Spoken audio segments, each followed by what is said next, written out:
Hello, welcome back to the channel. It's been a while since I've recorded, unfortunately, and I'm back now. I want to thank everybody who has been watching the Owls Do Cry video. That's gotten a lot of views, which is kind of surprising because I thought it would have been Faces in the Water by Janet Frame. That would have gotten a lot of the views because the fact that that was the one that she was in the mental institution for. So anyway, enough of that.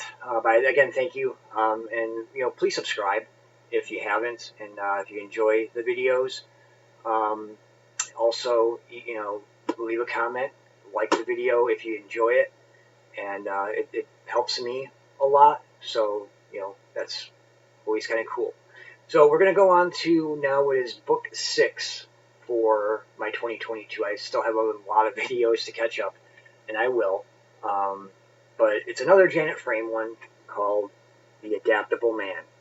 And basically, The Adaptable Man, there are no central main character. There's no central main character. There's basically a bunch of characters, and they all play their own specific roles within the novel. But the basis behind the book, behind the novel, is basically adapting to the changing times and the technology.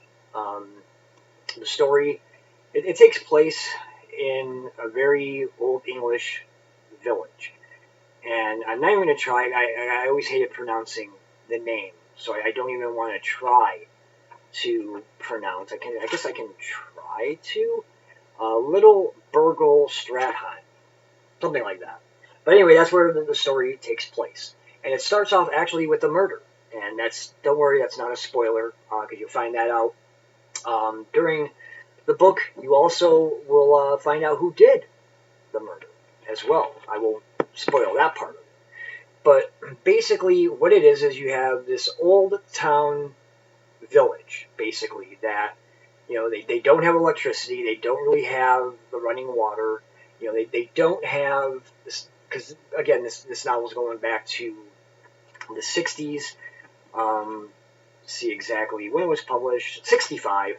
So you have all the comforts, I guess, of the old town compared to what's going on in the big cities, and the technology and the innovations are coming to the small town of little. I'm not going to try saying it because I hated trying to say it in my head when I was reading it. But anyway, it's basically if you accept the changing innovations, the technology, or not. If you do, then then you adapt. If not, then you get left behind. And there are characters who do adapt, and kind of out of necessity. They don't necessarily want to, but they do. And there are characters who don't, and there are some characters that pay the price for not adapting, and there are some characters that pay the price for adapting. Also, there's a character who thinks he's adapting, but he's not. So we'll let you figure out which one that one is from there. But I mean, that's really the story in a nutshell. I mean, it's just really the daily lives of these people in this small town village. And as they're finding, more and more people from the big city are wanting to come and live where they are. Again, it's a sense of adapting, and they're not very happy about it. They're not happy that there's going to be, all this, this technology coming in, electricity and running water, and all of that. They enjoy the idea of having the little fireplace, and doing the well, and not having the electric lights. So it's a matter of adapting in that sense too. And the people that are coming from the big city, they're maybe not adapting. They're kind of wanting to go back to other more simple times, even though they're still going to use the same, the same stuff that they always use. It's going to be in a much different setting. It's not going to be as built up. It's not going to be, a lot of buildings, a lot of houses, and roads and stuff like that. So overall, I mean, this is a good book. It's an interesting book. It's an interesting concept of being able to adapt or not adapt, and what could happen to you either way.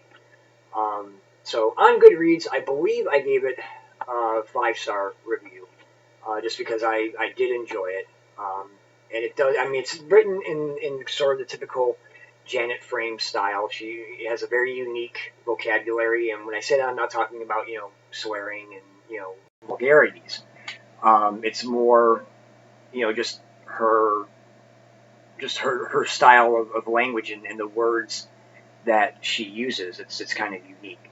So if you get a chance, I would recommend this book. But if you haven't read Owls Do Cry or Faces in the Water, I would definitely recommend starting with those, because those are the heavy hitters of the ones that at least that I've read, and of what I've reviewed so far.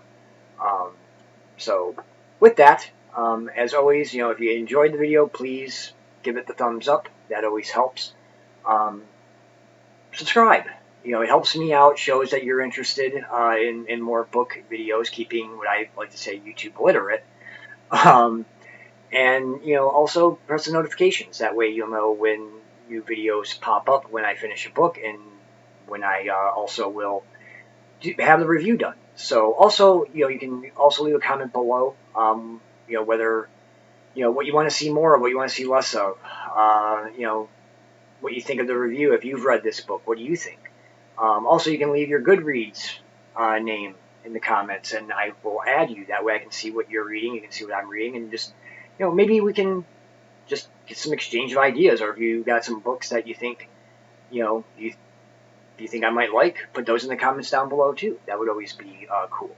So with that, we're going to wrap up this video. So please stay tuned for the next one, because it will be coming. But again, please like, subscribe, and press the notification buttons.